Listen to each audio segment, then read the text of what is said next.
안녕하세요. 책 읽기 좋은 날의 운입니다. 오늘 소개할 책은 어른이 갖춰야 할 성장의 조건 10가지 원칙. 어른은 어떻게 성장하는가? 지은이는 존 헤넷이, 옮긴이는 구세희, 발행은 부키입니다. 이 책의 저자 존 헤넷이는 전 스탠퍼드대 총장, 구글 알파벳 이사회 의장을 역임하며 디지털 혁명과 4차 산업혁명을 선도하고 있는데요. 그는 이 책에서 자신의 리더십론과 인간 성장론을 10가지 원칙으로 집약해 들려줍니다. 그가 전하는 성장의 조건 10가지에는 학계, 업계, 비영리 세계, 그리고 정부를 아우르는 커리어 여정에서 배우고 기른 그의 지성과 지혜, 경험과 통찰이 고스란히 녹아 있습니다. 저자가 말하는 리더의 자질은 겸손, 진정성, 봉사, 공감이라는 리더십의 토대를 이루는 4가지 원칙과 이를 흔들림 없이 실천하게 해주는 용기라는 원칙, 그리고 현실에서 실제로 변화를 일으키는 방법인 협업, 혁신, 호기심, 스토리텔링, 유산이라는 5가지 원칙입니다.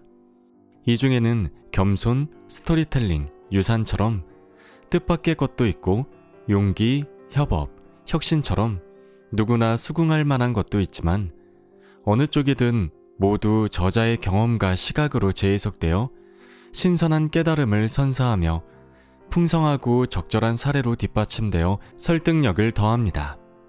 이를 통해 오늘날 만연한 리더십 위기를 극복할 해안을 제공할 뿐 아니라 삶의 근본 지침까지 제시하며 성공과 성장 사이 사람의 그릇을 키울 수 있도록 이끌어주고 있습니다. 자, 그럼 지금부터 잠시 책 속으로 들어가 보겠습니다.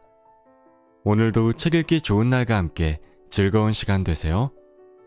구독, 좋아요, 알림 설정은 사랑입니다.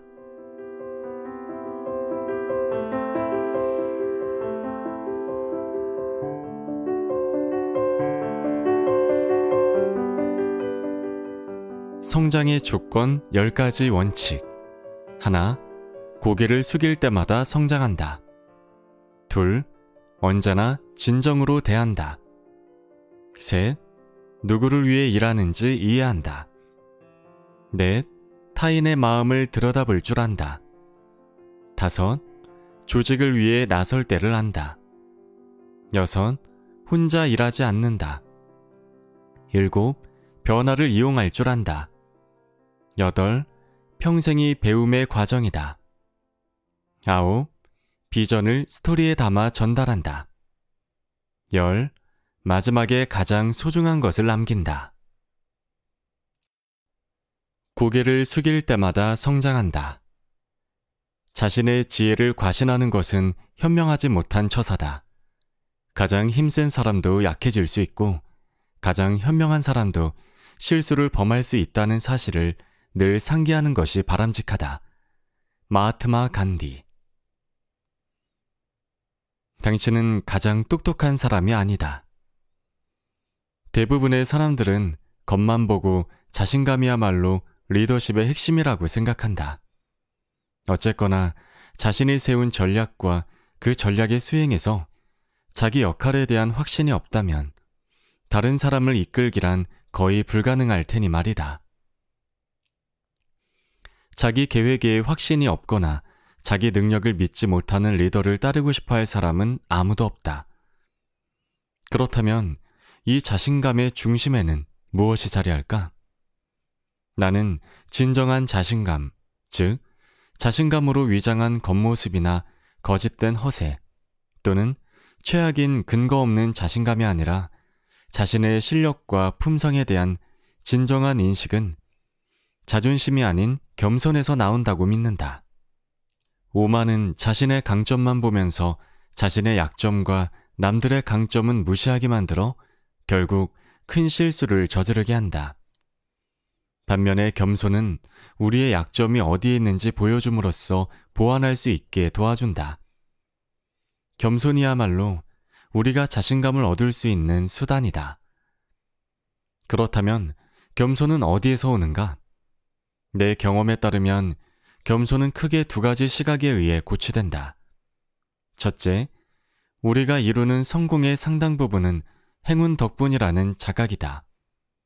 운수라는 표현 대신 행운이라는 단어를 선택한 것은 운수가 우리에게 유리하게 작용하는 초자연적인 힘이란 의미를 은연중에 담고 있기 때문이다. 솔직히 미국에서 태어난 사람들은 행운이다.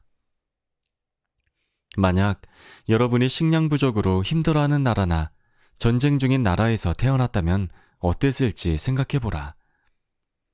나는 중산층 가정에서 자랐고 부모님 모두 대학교를 나오셨다. 부모님은 내가 학교에 들어가기 전부터 글 읽는 법을 가르쳐 주셨고 내가 원하는 직업을 선택할 수 있도록 많은 교육의 기회를 주셨다. 아마 미국인 대부분은 지금보다 형편이 좋지 못했던 자기네 조상들과 크게 다른 삶을 살고 있을 것이다. 나의 조상들 대부분은 1800년대 중반에 발생한 아일랜드 감자 기근을 피해 미국으로 이민 왔다. 고조부는 막노동을 시작으로 나중에는 브루클린 일대를 돌아다니며 맨손 또는 조랑말 수레로 물건을 배달했다. 사실 친가와 외가를 통틀어 고조부모들은 먹고 살기 위해 모두 벽돌공, 무두장이, 목수, 농부 등 육체노동을 했다. 영어를 쓰는 나라 출신이었지만 나의 아일랜드 조상들 중 일부는 글을 읽고 쓸 줄 몰라 유언장의 이름 대신 X라고 서명했다. 두 세대 후 외할아버지는 대학을 나와 훗날 은행 부사장까지 지냈다. 이민 1세대와 2세대 조상들은 힘든 삶을 살았다. 실업에 시달렸고 자식을 최소 한 명씩 잃는 고통을 감내해야 했다. 나는 자녀들과 손주들만은 더 나은 환경에서 살게 해주고자 고된 노동을 감내하고 헌신한 그분들에게 많은 수혜를 입은 사람이다. 내가 이런 시대, 이런 나라, 이런 가정에서 태어난 것은 순전히 조상들의 굽은 허리 덕분에 누린 행운이었다. 그런 사실을 떠올리는 것만으로도 나는 겸손해진다. 학계의 일원이라는 사실 역시 나를 겸손하게 만든다. 이 학자 공동체에는, 아니, 때로는 한 건물 안에도 어떤 주제에 대해 나보다 더 많이 아는 사람이 늘 존재한다. 이것이 바로 겸손을 불러오는 두 번째 시각이다. 한마디로 당신은 지금 당신이 있는 그 자리에서 가장 똑똑한 사람이 아니다. 당신이 주도하고 있는 프로젝트나 일의 성공은 팀 전체에 달려있다. 성공하기 위해서는 그들의 전문성과 도움이 반드시 필요하다. 따라서 자신이 모르는 것, 인정하고 팀원들이 알고 있는 것을 배우며 겸손한 자세로 그들의 도움을 요청하는 것만이 최선의 길이다. 내 역할은 주 엔진이 아니라 연장. 리더의 자리에 있으면서 겸손을 실천할 수 있는 가장 좋은 방법 중 하나는 모금 활동이다. 수천 명의 교수와 교직원, 수만 명의 학생, 수십억 달러의 예산과 기부금을 관리하는 자리에 있다 보면 그 엄청난 권력에 취하기 쉽다. 이럴 때 모금 활동처럼 사람을 겸손하게 만드는 일은 일종의 해독제 역할을 한다. 성공적인 모금 활동에 필요한 온갖 준비 과정을 모두 포함하면 아마 내 시간 중 3분의 1에서 2분의 1쯤을 학교에 투자해야 할 것이다. 이것은 우리 가족에게도 큰 변화였다. 결혼하고 처음 25년 동안 아내는 내가 강의를 마치고 6시쯤 집에 돌아오는 생활에 익숙해져 있었다. 나는 주 업무가 강의였기에 출장도 많지 않았다. 그런데 총장이 되자 갑자기 저녁마다 이런저런 행사에 참석하고 1년이면 12번 정도 주말마다 졸업생들을 만나러 출장을 다녀야 했다. 그리고 점심시간은 대부분 모금 활동이라는 명목 아래 미팅이나 행사로 꽉 차 있었다. 다행히 나는 주변에서 도움을 많이 받았다. 동문 자원봉사자들과 스탠퍼드 발전 전문가들이 힘든 일을 도맡아 매년 소액 기부금을 수천 건씩 유치했다. 두 조직 모두 능력이 매우 뛰어났다. 생각해보면 우리 대학교 발전 사무실 사람들은 학교에 기묘한 것이 생기면 기부자들을 찾아내어 짝지어주는 실력이 대단히 탁월했다. 마치 중매쟁이 같았다. 나는 동창회를 졸업생과 학교 간의 장기적 관계를 돈독히 다져주는 조직이라고 생각했다. 나는 총장으로서 내 역할은 이런 활동의 주요 엔진이 아니라 하나의 연장에 불과하다는 사실을 깊이 이해했다. 지역별 졸업생 모임 시작 전 연설을 하든 잠재적인 거액 기부자와 개인 미팅을 하든 동창회 잡지 편집부와 인터뷰를 하든 다른 이들이 힘들게 준비 작업을 한 뒤에야 내 역할이 시작되었다. 이러한 점 역시 내 겸손의 원천이고, 그래서 나는 기부 약속을 받아낸 사람이 내가 아니라는 사실을 수시로 떠올린다. 많은 사람이 기부하겠습니다 라는 말을 듣기 위해 노력을 아끼지 않았고, 나는 그저 서명을 받았을 뿐이다. 내가 실수를 저지르거나 잘못된 인상을 풍기기라도 하면 몇 개월에 걸친 그들의 고된 노력이 물거품이 될 수도 있었다. 또한 나는 졸업생들과 기부자들이 나를, 그러니까 존 헤넷이라는 사람을 만나는 것이 아니라 언젠가 내가 아닌 다른 누군가가 맡게 될 스탠퍼드 대학교 총장을 만나는 것임을 잘 알고 있었다. 이런 모든 측면에서 나는 우리 대학교 최고 대표자로서 내 역할의 중요성을 잘 알고 있다. 기부자들이 나와 악수를 하고 싶어 하는 것은 그것이 나여서가 아니라 그들이 후원하기로 결정한 프로젝트가 학교의 관심과 자원에 의해 뒷받침되고 있는지 알고 싶어서다. 그들은 자신들이 낸 기부금에 총장으로서 내 명예를 걸기를 요구하는 것이다. 이는 간단한 요구가 아니지만 그들에게는 그럴 권리가 있다. 정말로 거액을 기부하는 경우에는 대부분 방 안에 다른 직원 없이 1대1로 미팅이 이루어졌다. 유명하고 어마어마하게 성공하고 막대한 권력이 있는 기부자와 단둘이 마주 앉는 것이다.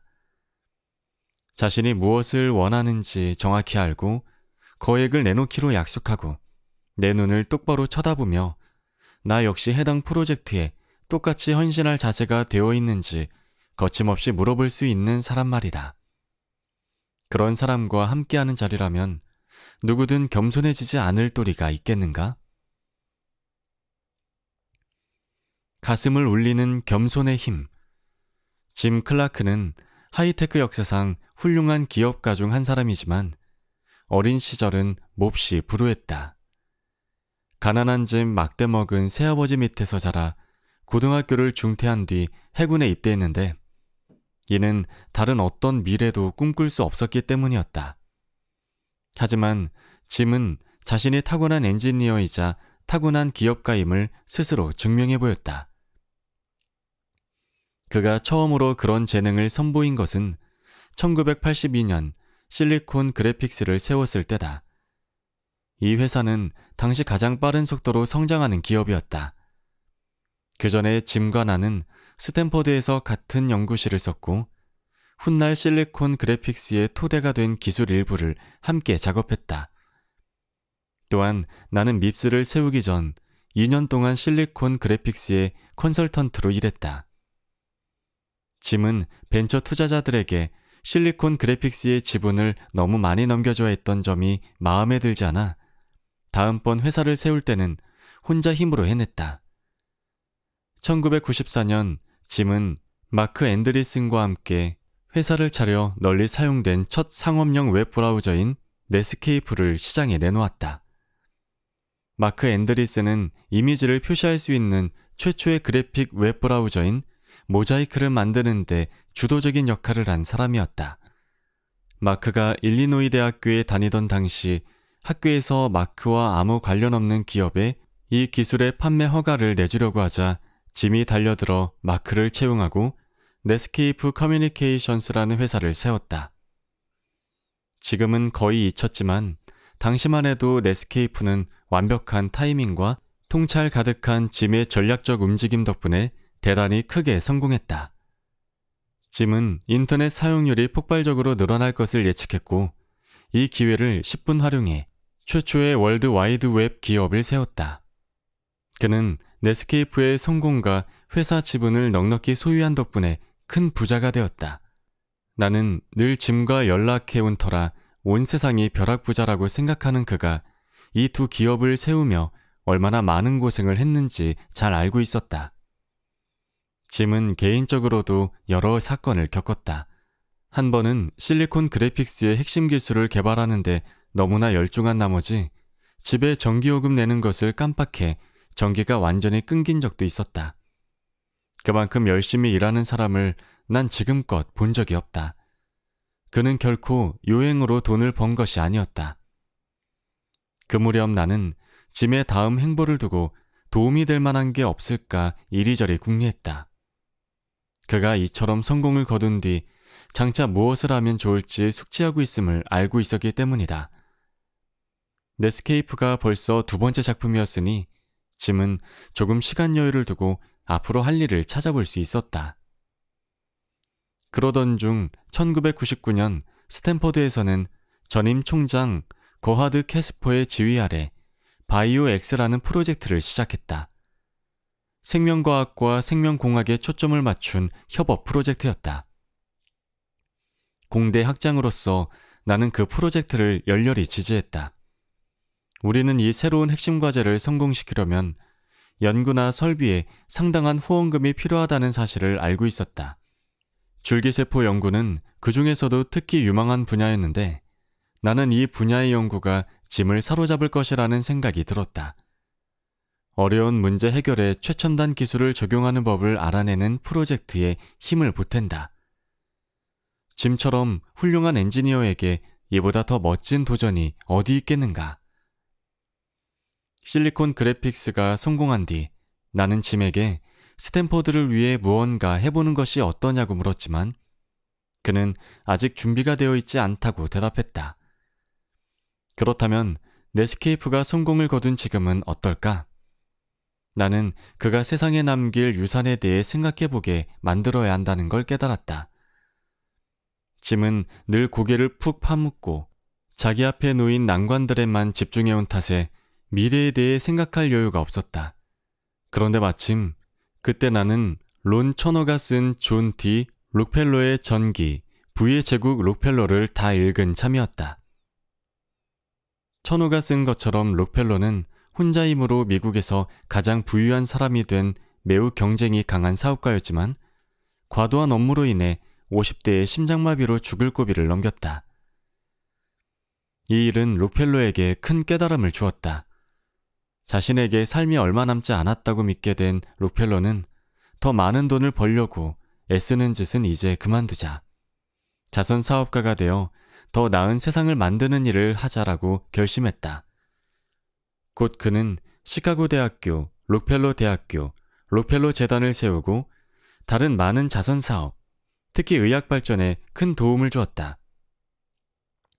그 과정에서 그는 현대적 의미의 박애와 자선을 새로이 확립했다. 록펠러는 아이들에게 10센트짜리 동전을 나눠준 것으로 널리 알려져 있지만 실제로는 인류 발전을 위해 수십억 달러를 기부했다. 그는 악명 높은 악덕 자본가 중 한 사람이었고 어쩌면 그 중에서도 가장 무자비하고 야멸찬 사람이었을지 모르지만 인생 후반에는 전혀 다른 삶의 궤적을 택했다. 나는 짐에게 이 책을 한 권 보내주었다. 전설적인 일 중독자의 이야기가 100년 뒤 또 다른 일 중독자인 그에게 도움이 되기를 바랐다. 짐이 책을 다 읽을 때까지 충분히 기다린 뒤 연락을 취해 새로운 학제간 연구센터를 세울 계획과 그곳에서 이루어질 줄기세포 및 재생의학 연구에 대해 설명했다. 짐은 하루 시간을 내어 캠퍼스를 방문해 연구진과 이야기를 나누었다.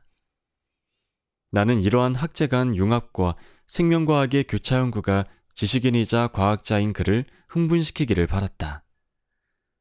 결과는 성공적이었다. 그는 1억 5천만 달러를 투자해 바이오엑스의 고향인 클라크 센터를 설립했다. 그런데 이 스토리는 여기서 끝이 아니다. 짐이 투자 역습을 하고 얼마 뒤 조지 W. 부시 대통령이 줄기세포 연구에 대한 연방정부 지원금을 크게 축소하겠다고 발표했다. 이 소식은 우리 연구 공동체 사람들뿐만 아니라 짐에게도 큰 충격이었다.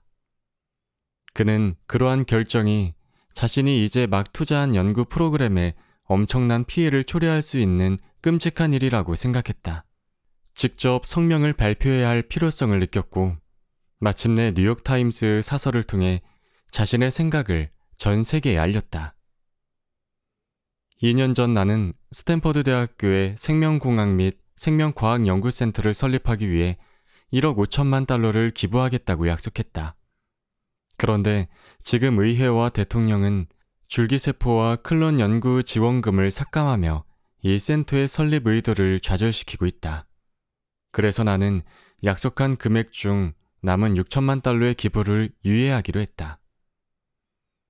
우리는 2003년 짐이 참석한 가운데 연구센터 건물을 헌납했고 나는 총장으로서의 역할을 다했다. 우리는 짐이 지불을 유예하여 잃은 6천만 달러를 추가로 모금하기 위해 계속 노력했다. 다행히 또 다른 거물급 자선 사업가 척 피니가 변함없이 우리를 지지해 주었다.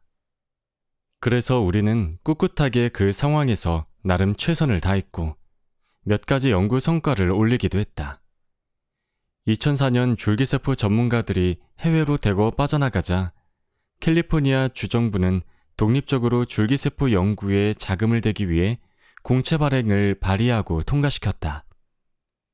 그 덕분에 캘리포니아주의 다른 과학자들뿐 아니라 우리의 유능한 연구진이 빠져나가는 것을 막을 수 있었다. 이제 클라크 센터 설립 10주년인 2013년으로 건너뛰어보자. 그동안 짐은 매년 한두 번씩 학교를 찾아와 프로젝트의 진척 상황을 지켜보았다. 10주년을 기념해 지난 10년간의 연구와 업적을 기리는 세미나를 포함해 큰 행사를 개최하기로 했다. 짐에게 감사 인사를 전하고 우리가 그의 선물을 착실히 관리해왔음을 보여줄 기회이기도 했다. 짐은 마지막 연사로 강단에 서기로 했다. 짐이 강단에 설 시간이 되었을 때 나는 그의 옆자리에 앉아 있었다. 그가 어떤 말을 꺼낼지 전혀 모르는 상태였다. 지불 유예를 발표할 당시의 좌절을 다시 들춰낼까? 근시안적인 연방정부를 공격할까? 그런데 아무도 짐작하지 못했을 일이 벌어졌다. 강단에 선 짐이 입을 열었다. 이곳에서 해낸 일이 너무나 감동적입니다. 연구 결과는 훌륭합니다. 여러분 모두 대단한 일을 해냈습니다. 그가 잠시 말을 멈추었다가 덧붙였다. 본래 약속했던 나머지 6천만 달러를 전하겠습니다. 참으로 놀라운 순간이자 가슴을 울리는 겸손의 본보기였다. 그는 기부를 철회하겠다고 공개적으로 선언한 셈이나 마찬가지였지만 스스로 말을 바꾸었다. 그것이 옳은 일이었기 때문이다. 그가 내 친구라는 사실이 너무나 자랑스러웠다. 어려움 없이는 성장도 없다. 나는 사람들 앞에 나서는 것이 힘들고 부자연스럽다. 커리어 전반부 동안에는 강의든 강연을 할 때 대개는 도표와 글자, 공식이 잔뜩 들어있는 오버헤드 프로젝터 영상이나 슬라이드 같은 자료를 활용했다. 그러다가 총장이 되자 개별 기부자부터 2만 명이나 되는 졸업생들까지 다양한 규모의 사람들 앞에서 말해야 할 일이 급격히 늘어났다. 단 하나의 오버헤드 프로젝터 영상이나 슬라이드도 없이, 때로는 준비할 시간도 거의 없이 말이다. 이런 일을 쉽게 생각하는 사람도 있겠지만 나에게는 어려운 일이었다. 나는 한 걸음 한 걸음 배우면서 나아가야 했다. 처음에는 두렵기 짝이 없는 일이었다. 다행히 커리어 초반에 이 문제와 관련해 깊은 수렁에 빠진 적이 있었다. 1986년 34살이었을 때다. 2년 전 설립한 미스 컴퓨터 시스템스가 빠른 속도로 자리를 잡기 시작했다.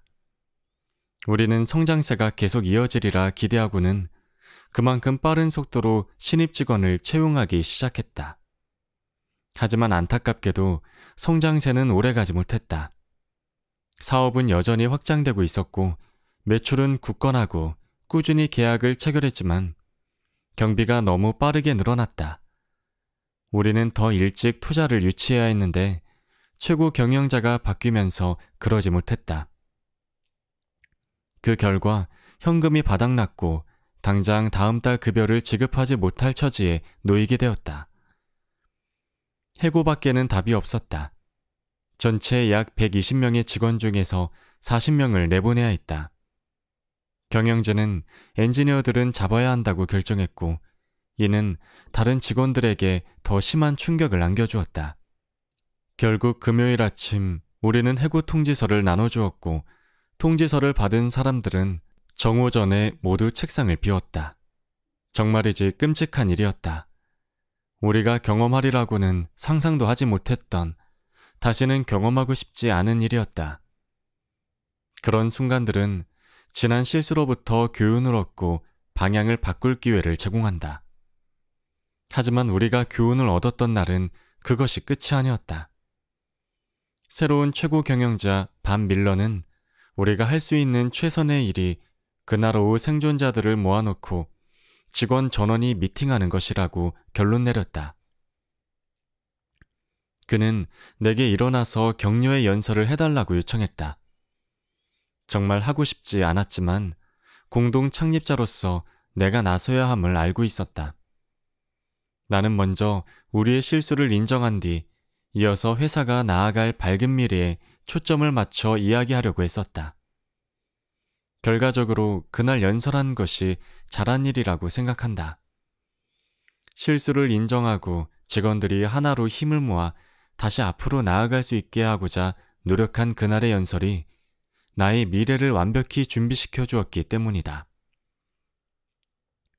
그로부터 12년 뒤 나는 스탠퍼드대 총장으로서 임명된 자리에서 수백 명 앞에 나서서 새로운 직책과 학교의 미래에 대한 생각을 밝히는 연설을 해야 했다. 사실 그때가 아무런 시청각 자료의 도움 없이 처음으로 한 공식 연설이었다. 기술적인 내용에 관한 연설이나 강의라면 잘할 수 있었다. 하지만 이번 연설은 완전히 다른 차원이어서 엄청나게 떨렸다. 그래서 나는 어떻게 연설을 했을까? 총장으로 선출된 것 자체가 매우 과분한 일이라고 느끼고 있었기에 그것이 얼마나 큰 영광인지, 전임자가 스탠퍼드를 위해 얼마나 많은 일을 했는지 이야기한 뒤 스탠퍼드를 더 나은 학교로 만들 수 있기를 바란다는 말로 마무리했다. 이 초기 경험들은 훗날 2011년 9.11 테러나 2008년 금융위기에 대한 스탠퍼드의 대응을 비롯해 여러 상황에서 큰 도움이 되었다. 이 모든 난관 하나하나가 나를 겸손하게 만들어준 동시에 위기와 문제에 맞서 일어설 수 있게 해주었고 결국 나를 더 나은 리더로, 그리하여 더 나은 사람으로 성장하도록 이끌었다. 어려움 없이는 성장도 없는 법이다. 겸손은 야심부족이 아니다. 겸손에 관한 스토리를 마무리하기 전에 덧붙여야 할 것이 있다. 이 책에서 말하는 겸손은 단순히 어떤 사람들이 운 좋게 타고나는 심성을 뜻하지 않는다. 또한 진취성 부족을 의미하지도 않는다. 내가 말하는 것은 체득해 숙달된 겸손, 명확한 방향이 있는 겸손이다. 다시 말해, 이것은 용기나 결단력처럼 당신이 리더로서 개발하는 습관이다. 겸손으로 다른 사람을 이끈다는 것은 자신의 공적을 자기 입으로 자랑하지 않고 다른 사람들이 알리게 놔두는 것, 자신이 이해한 바가 옳지 않을 수 있음을 깨닫고 솔직히 인정하는 것, 다른 사람의 도움이 필요함을 깨달았을 때 기꺼이 도움을 청하는 것, 실수를 통해 무언가를 배울 기회를 잡는 것, 그리고 자신에게 도전 과제를 던지고 더욱 성장하게 만들어줄 순간들에 당당히 맞서는 것을 의미한다. 이런 겸손을 갖추는 것이 야심 부족을 의미하지는 않는다. 에이브러햄 링컨은 평소 겸손했으나 야심도 컸다.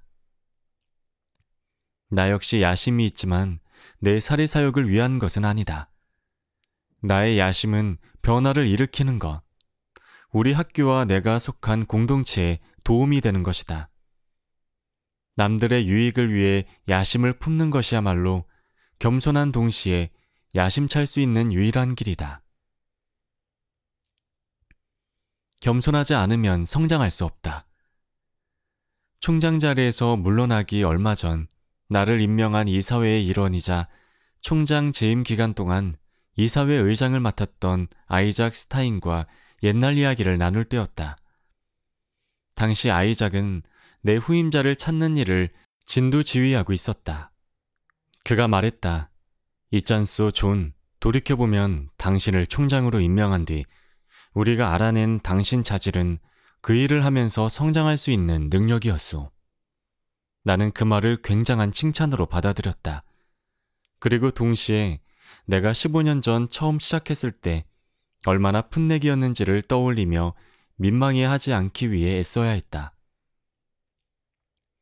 아이작이 보기에 이 성장 능력은 무엇보다 중요했다. 그리고 처음 나를 임명했을 때 기대하지 못한 것이기도 했다. 그래서 그가 이끄는 총장 채용심사위원회는 내 후임자를 찾는 과정에서 이 능력을 가늠할 수 있는 방법을 알아내기 위해 노력하고 있었다. 일을 하면서 배울 수 있는 능력을 어떻게 알아볼 수 있을까? 얼마나 겸손한지를 평가하면 가능하다고 생각한다.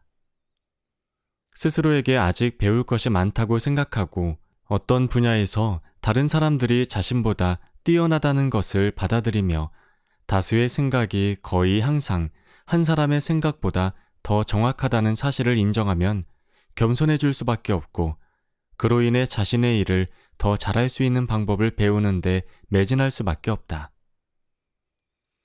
겸손을 리더십의 핵심에 두면 어떤 의미에서 리더의 역할 자체가 바뀐다. 나는 그 사실을 밉스에서 배웠다.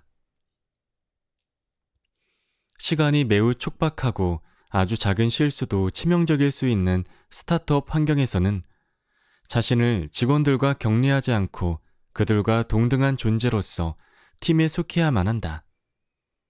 이럴 때 리더가 해야 할 일은 팀원들에게 할 일을 정해주고 시키는 것이 아니라 그들이 일을 더 잘할 수 있도록 돕는 것이다. 밉스에서 처음 생산할 칩의 최종 품질 검증 작업을 할 인원이 부족했을 때 내가 팔을 걷어붙이고 달려들어 테스트 프로그램 돌리는 일을 도운 건 그 때문이었다.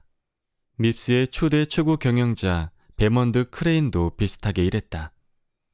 그는 토요일 아침마다 직원 회의를 갖겠다고 발표했다. 회사 내 모든 사람에게 주말에도 최소한 반나절 정도는 일할 각오를 해야 한다는 메시지를 전하고 싶었기 때문이다. 그는 이런 미팅을 소집함으로써 자신을 포함한 고위 관리자들 역시 자기 역할을 분명히 할 것을 요구했지만 늘 도넛 한 상자를 가지고 나타나 분위기를 누그러뜨렸다. 식탁을 행주로 닦는 솔선수범도 보였는데 그것이야말로 자신이 남들과 다른 특별한 사람이 아님을 알리는 메시지였다. 최첨단 기술 스타트업 회사라는 스트레스 가득한 세상에서 그런 그의 행동에 나는 크게 감명받았고 이는 이후로 오랫동안 기억에 남아 리더로서 나의 행동을 돌아보게 했다. 물론 대부분의 사람들처럼 나도 겸손해야 할 점들이 많지만 사실 나는 본래부터 겸손한 사람은 아님을 먼저 인정해야겠다. 그렇지만 겸손을 실천에 옮기는 것이 얼마나 중요한지 배워 익히 알고 있다. 겸손해야 할 가장 중요한 순간은 아마 잘못된 결정을 내렸을 때일 것이다. 실수는 모든 사람, 모든 리더에게 일어난다. 그러므로 그 사실을 받아들이고 실수를 인정할 수 있는 용기를 갖고 그때부터 어떻게 하면 좋을지 결단을 내리는 편이 더 낫다. 이 책에서 내가 그렇게 해야 했던 순간들의 예를 몇 가지 찾을 수 있을 것이다. 그 과정이 반드시 즐겁지만은 않지만 겸손하다면 그 일은 훨씬 쉬워진다. 언제나 진정으로 대한다. 바른 곳에 똑바로 발을 디뎌요. 그런 다음 확신을 갖고 굳건히 서면 됩니다. 에이브러함 링컨. 자신, 타인, 공동체, 인류에 대해 고민하라. 도덕성은 공적인 삶에서든 사적인 삶에서든 사람들이 직면하는 가장 큰 어려움이라고들 흔히 말한다. 물론 그럴 수도 있다. 하지만 나는 그것보다 훨씬 힘든 과제가 있다고 생각한다. 내 말을 오해하지 말기 바란다. 도덕적인 삶을 살기란 쉬운 일이 아니다. 당연히 인류는 도덕성을 지킴으로써 많은 것을 얻을 수 있다. 조지 워싱턴, 에어브러햄 링컨, 시어도어 루스벨트, 휴렛 패커드 HP의 공동 창립자인 데이비드 패커드 등 내가 영웅으로 생각하는 많은 이들이 도덕성, 신뢰, 명예의 화신으로 여겨졌다. 그들은 완벽하지 않았다. 사실 완벽한 사람은 없다. 하지만 그들은 바로 이 도덕성이라는 자질을 대체로 잘 갖추고 있었다. 도덕성에 대해 특히 아이들에게 거짓말하지 말고 남의 것을 훔치지 말고 속이지 말고 아무도 보지 않을 때조차 정해진 규칙을 지켜라 라고 말할 때 우리는 수많은 사람들이 매일 따르는 행동 양식으로 아이들을 인도하는 셈이다. 도덕성은 신앙에서부터 가족, 법에 이르기까지 온갖 것의 도움을 통해 얻을 수 있고 대부분 명확하다. 그런데 이보다 매일 실천하기 훨씬 어려운 것이 있는데 바로 진정성이다. 진정성은 자신뿐 아니라 타인, 공동체, 인류 전체에게까지 진정으로 대하는 것이다. 심지어 그로 인해 비판받거나 불화가 생길 때조차도 말이다. 도덕성을 보이는 수많은 사람 중에서 정말로 진정성 있다고 할 수 있는 사람이 과연 얼마나 될까? 미묘하고 다차원적인 특성인 진정성은 신뢰를 쌓는 일에서 필수다 보니 당연히 성공적인 리더십에도 필수적이다. 가장 기본적으로 링컨이 마차에서 내리는 어느 간호사를 도와주며 했던 말을 따르면 진정성을 실천할 수 있다. 바른 곳에 똑바로 발을 디뎌요. 그런 다음 확신을 갖고 굳건히 서면 됩니다. 그렇다면 어디에 서야 할지는 어떻게 결정할 수 있을까? 결정한 다음에는 어떻게 확신의 용기를 유지할 수 있을까? 목표를 똑바로 확인하고 최대로 성장하라. 진정성을 제대로 이해하려면 가장 먼저 무엇이 진정성 없는 행위인지 이해해야 한다.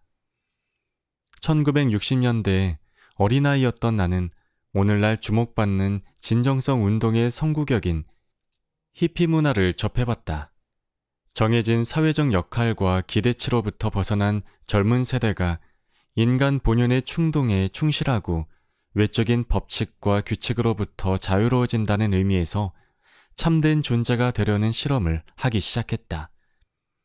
그 철학을 이해하기는 하지만 그로부터 반세기를 살아온 사람으로서 나는 진정성을 맹목적으로 믿고 따랐을 때 수반되는 이런저런 문제점 또한 목격했다. 진정성과 관련해서 이와 똑같은 문제가 어떤 수단을 동원하든 어떤 대가를 치르든 무조건 이기는 것이 최고라고 여기는 문화에서 불거진다. 우리는 인간이지 동물이 아니다.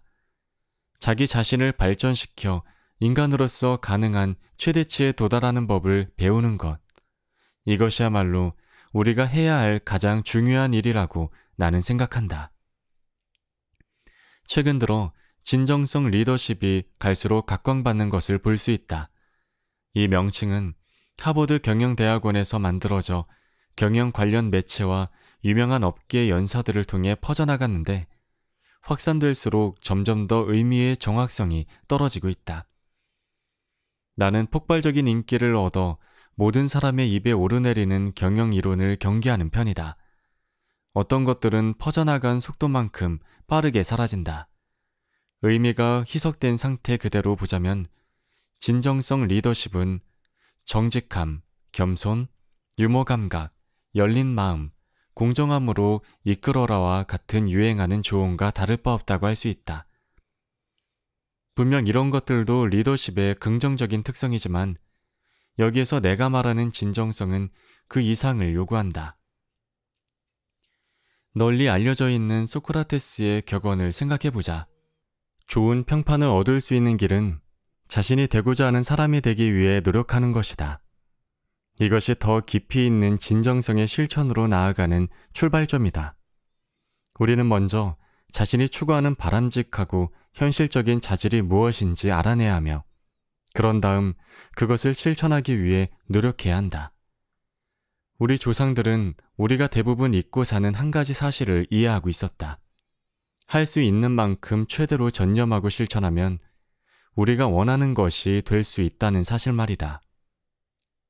이런 사례로 미국 역사에서 조지 워싱턴보다 나은 인물을 찾기는 힘들 것이다. 자신만의 유산을 역사에 길이 남기겠다는 그의 야심은 자기 훈련과 자기 개발로 이어졌다. 그는 명예와 용기, 미덕을 갖춘 사람이 되기 위해 필요한 행위규범을 부지런히 모방하고 실천했다. 워싱턴이 처음부터 그랬던 것은 아니다.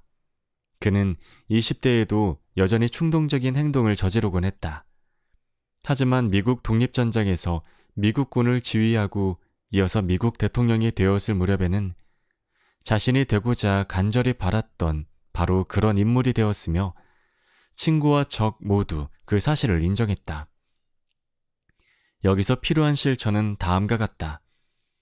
자신이 추구하는 미덕이 무엇인지 파악한다.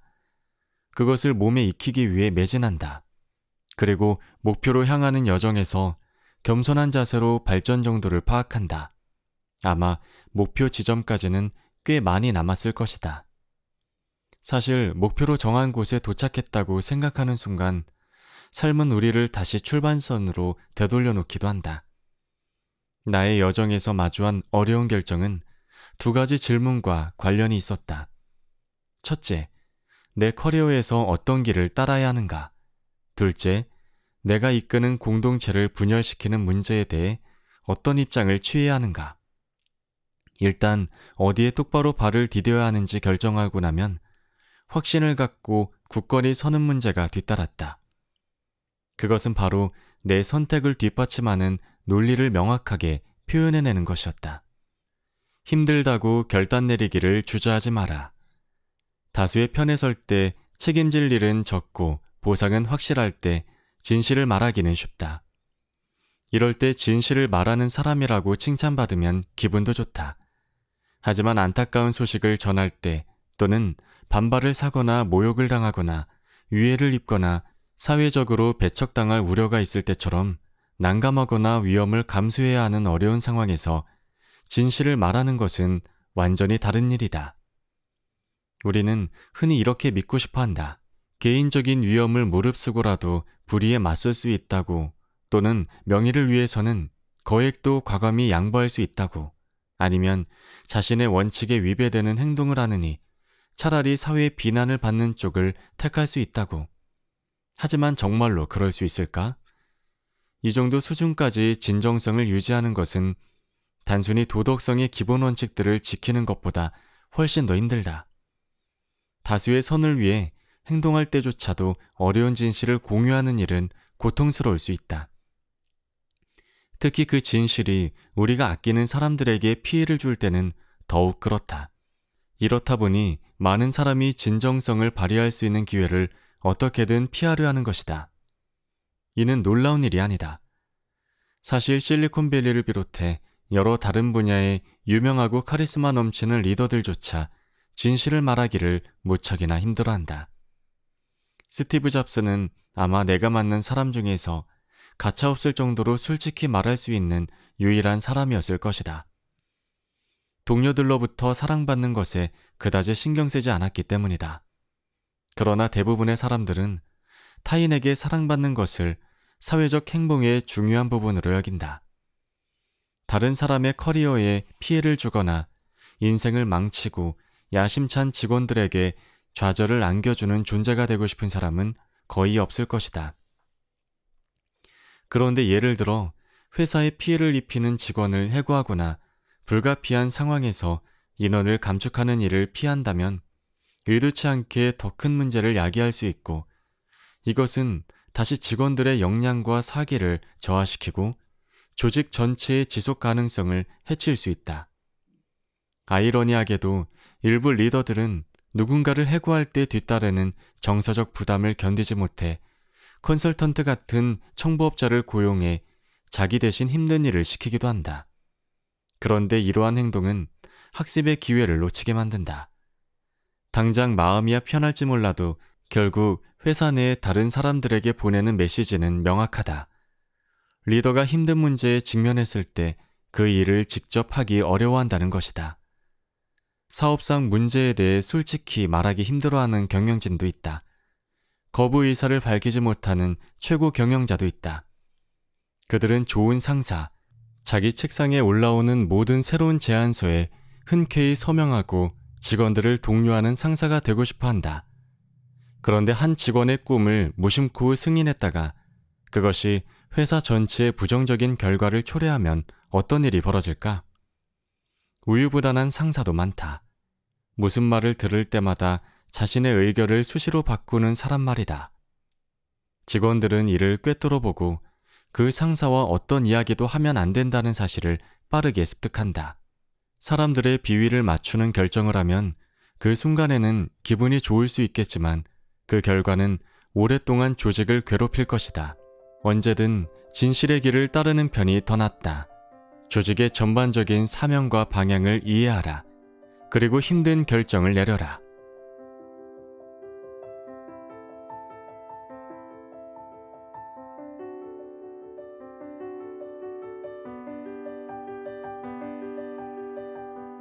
책 읽기 좋은 날.